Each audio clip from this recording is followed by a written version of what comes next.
Mesdames, Messieurs, bonjour à toutes et à tous. Un seul titre à cette édition. Le remaniement ministériel intervenu hier a vu l'arrivée de 5 nouvelles têtes et le départ de 2 ministres. Le nouveau gouvernement de Paul Kabatieba a eu ce matin une séance de prise de contact à Kosiam avec le président du Faso, Roch Marc Christian Kaboré. Le remaniement annoncé état attendu est intervenu hier nuit. Il a été marqué par quelques réaménagements, mais pas de grands chambardements. On note le départ de 2 ministres, dont le professeur Filiga Michel Savadogo, et la nomination de Jean-Claude Bouda comme ministre de la Défense. Il cède son portefeuille à Smaïla Ouedraogo. Commentaire Nyar Kiteda. 2 anciens ministres quittent et 5 nouveaux font leur entrée dans le gouvernement Tieba II. Le professeur Filiga Michel Savadogo cède son fauteuil de ministre de l'Enseignement supérieur à un autre professeur, Al-Kassoum Maïga. Le portefeuille de l'économie numérique et des postes échoue désormais à l'ingénieure informaticienne Adja Fatimata Ouattara en remplacement de Aminata Sanan Congo. Comme il avait annoncé, le président se déleste du poste de ministre de la Défense au profit de Jean-Claude Bouda qui lui laisse le ministère de la Jeunesse au désormais ancien ministre de la Santé, Smaïla Ouedraogo.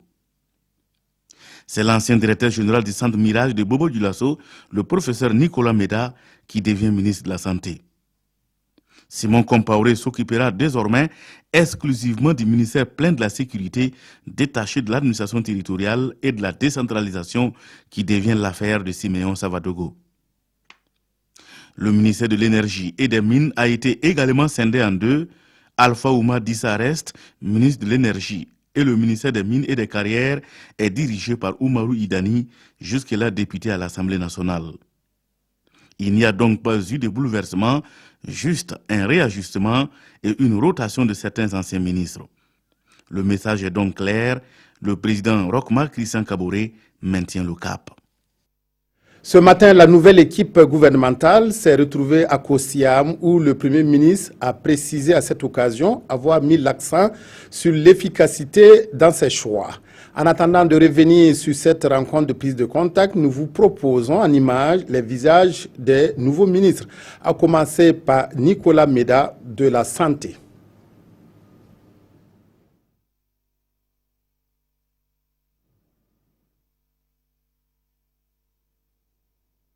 Ensuite, Al-Kassoum Maïga de l'enseignement supérieur et de la recherche scientifique.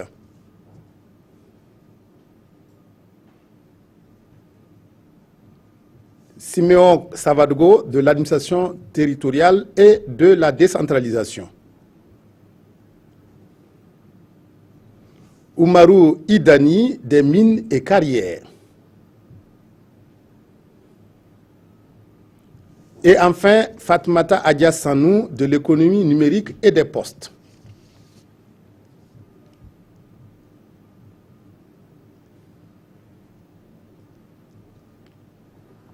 La diplomatie burkinabé et celle de la Russie autour de la même table. Voilà donc, ce sont les 5 nouveaux ministres qui font leur entrée dans le gouvernement de Paul Kabatieba II. Cela dit, le Burkina et la Russie renforcent les relations de coopération à travers la signature d'un accord cadre. Il symbolise la dynamisation de la coopération entre les 2 pays et permettra des échanges dans tous les secteurs. Le ministre burkinabé des Affaires étrangères, Alpha Bari, et son homologue russe, Sergei Lavrov, se sont rencontrés hier à Moscou. Reportage Frédéric Etienne Bassenga.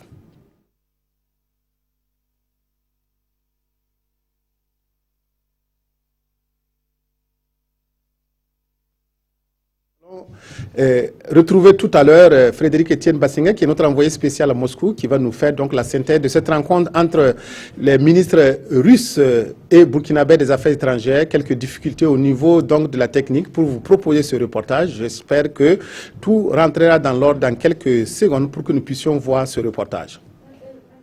La diplomatie burkinabé et celle de la Russie autour de la même table.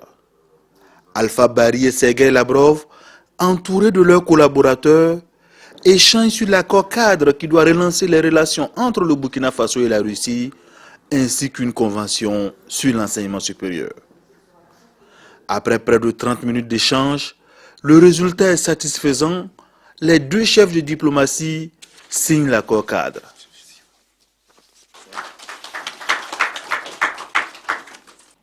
La convention relative à l'enseignement, elle, aura besoin d'un léger ajustement avant signature.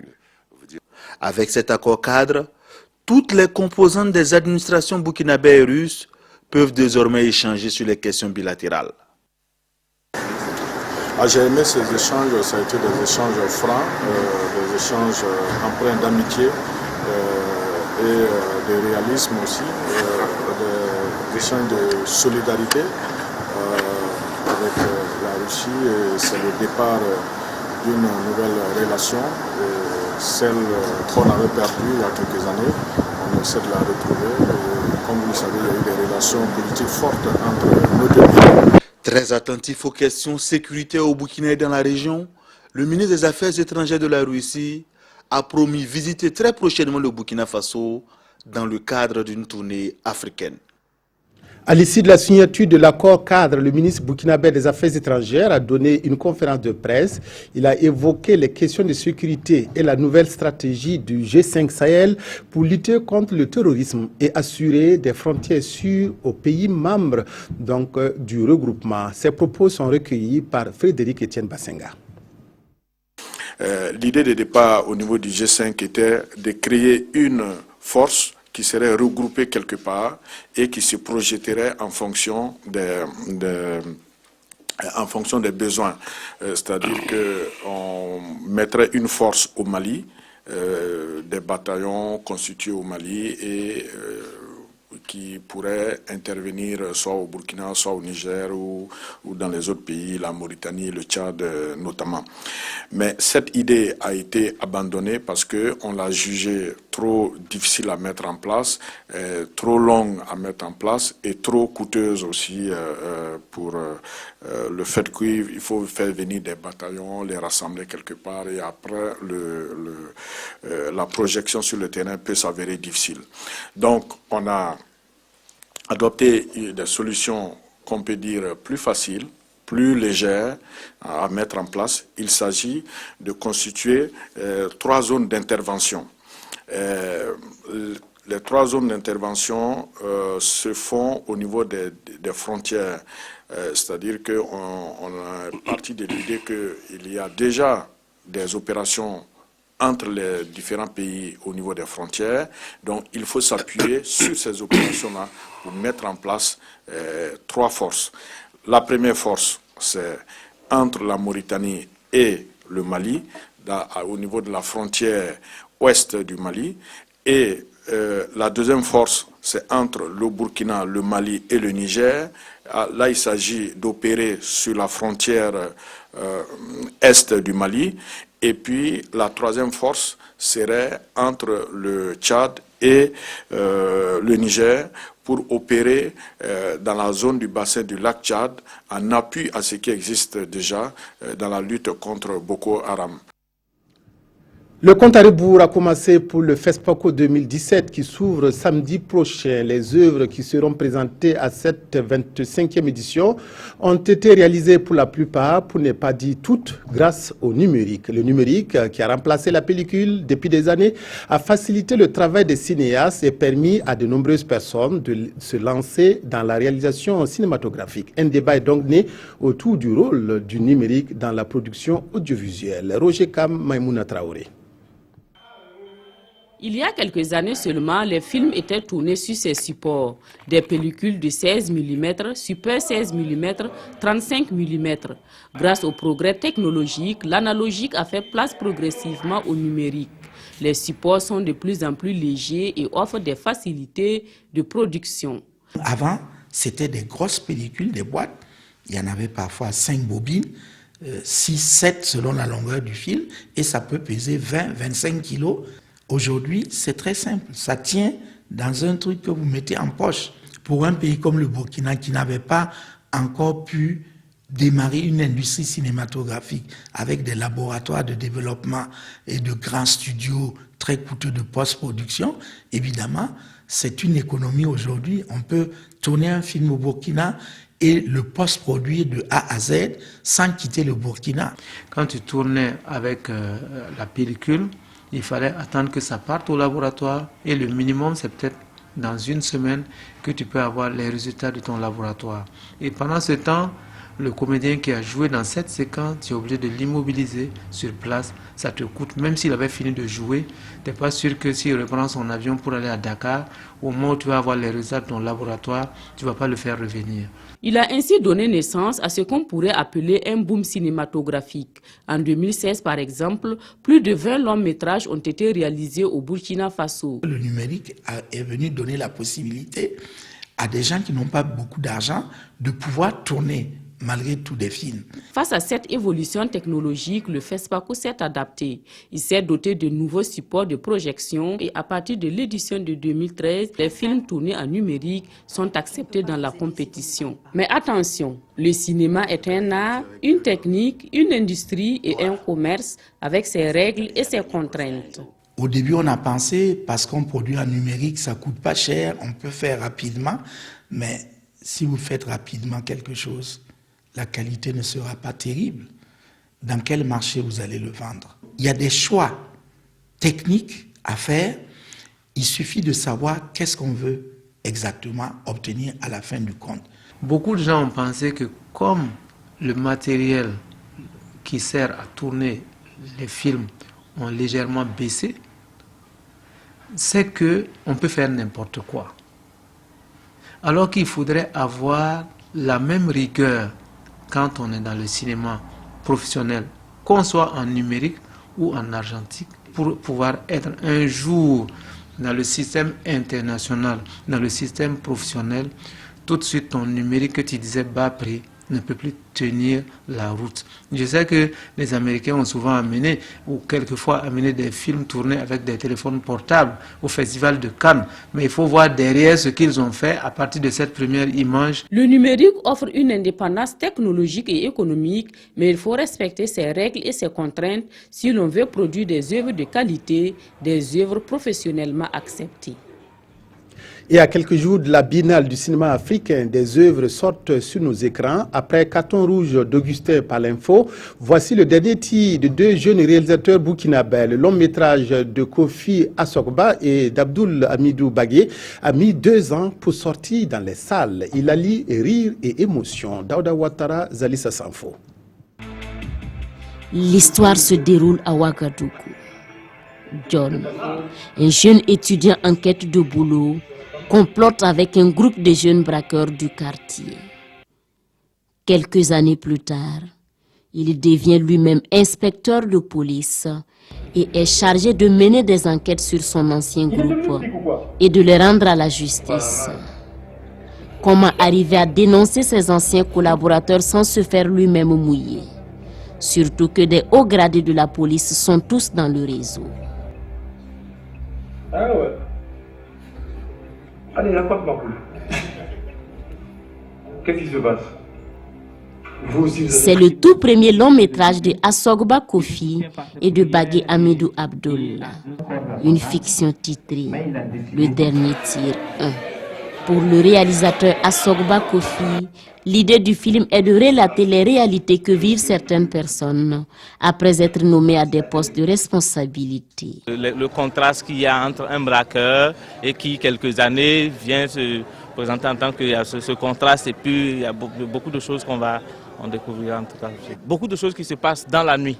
Vous avez vu, le film s'est passé plus dans la nuit. Donc dans la nuit à Ouaga, on voit il y a des braquages. Il y a beaucoup de vols à main armée dans lesquels nous on ne parle pas. Tous les films on parle d'amour. Mais nous on veut aussi parler un peu des réalités, de ce qui se passe un peu. Et aussi on met l'histoire du braqueur à inspecteur de police pour pouvoir encore agrémenter la chose. Le dernier tir 1 n'est pas en compétition pour le FESPACO. Mais les cinéphiles pourraient le voir très prochainement dans les salles de ciné du Burkina et aussi à l'étranger.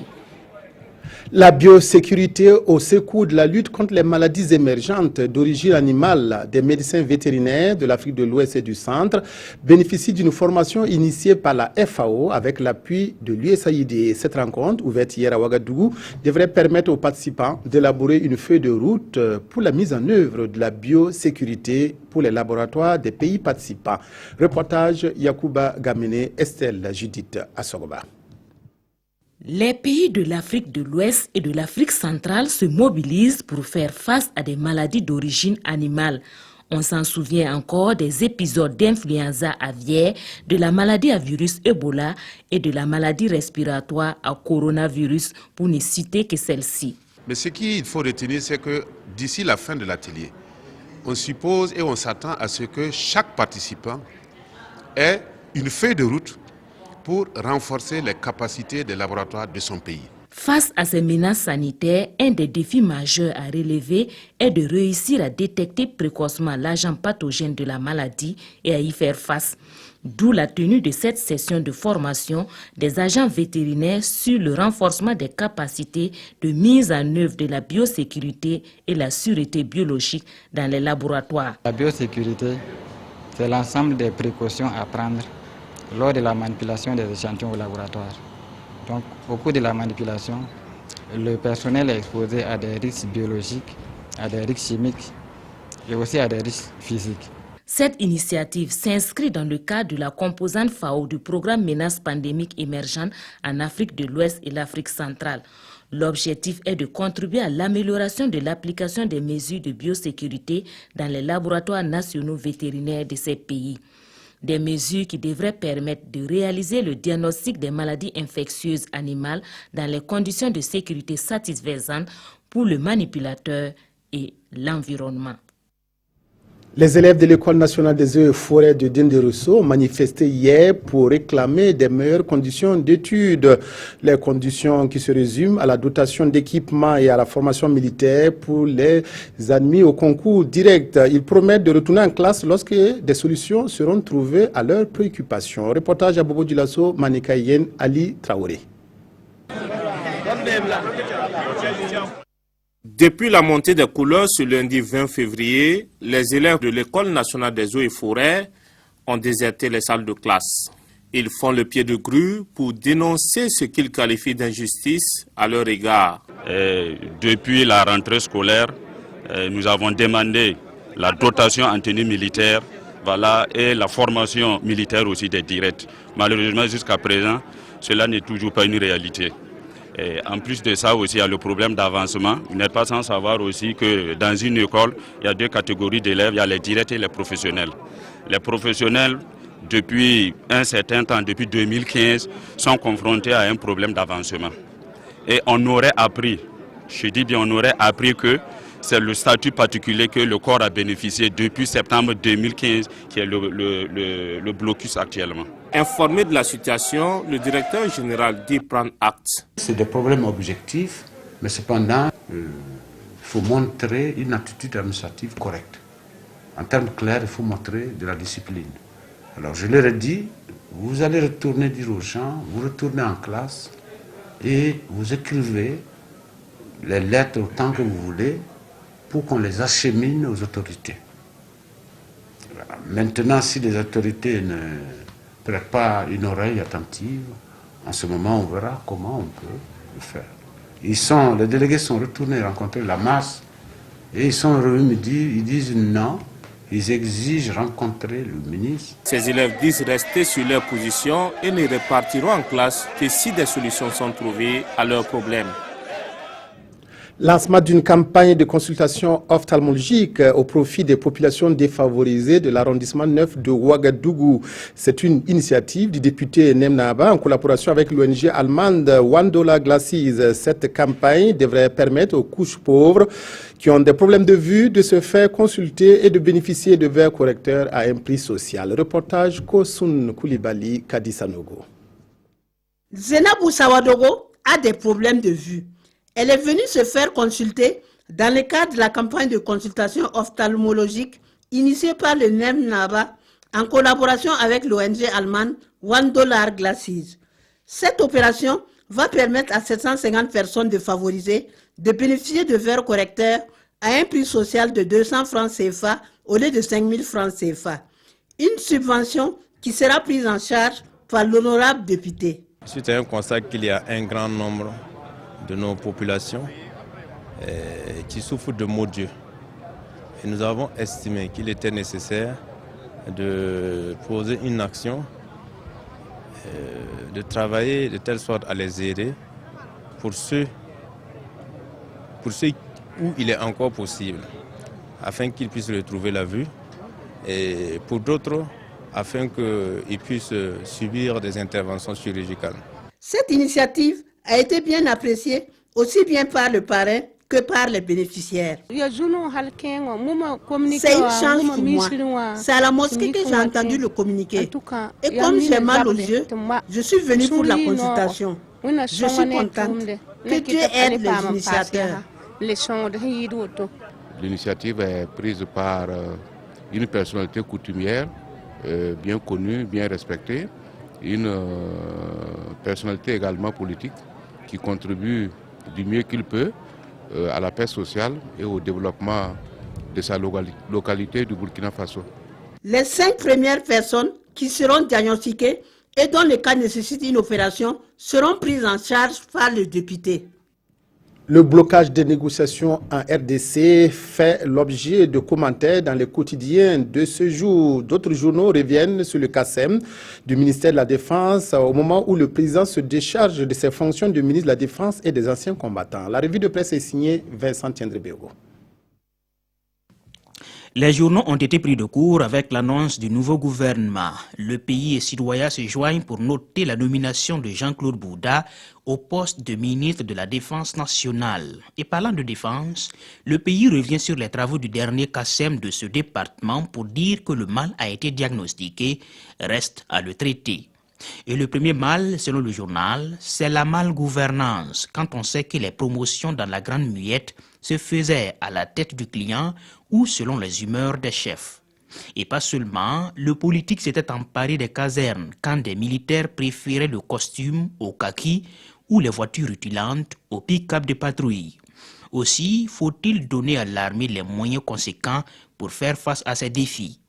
À cet effet, l'annonce d'une loi de programmation militaire par le chef de l'État est rassurante pour le journal. Seulement voilà, tous les Burkinabés sont devenus des saint Thomas, voir pour croire. En RDC, querelle de poste au sein de l'opposition. La danse macabre se poursuit, déplore le pays. Et l'accord politique pourrait prendre un coup avec ces divergences. Et si l'opposition venait à se disloquer, ce serait la deuxième mort d'Étienne Tshisekedi. Et puis, jusqu'où tiendront les évêques, s'inquiète l'observateur Palga. Ces médiateurs entrés en conclave de 3 jours pour décider de la suite à donner à la médiation, il faut maintenant craindre que le clergé ne jette le tablier. Considérés comme le dernier rempart, les Congolais ont intérêt à ce qu'ils tiennent bon jusqu'au bout. Sinon, bienvenue en enfer. C'est tout pour le journal. Merci de votre aimable attention à la RTV. Excellent après-midi.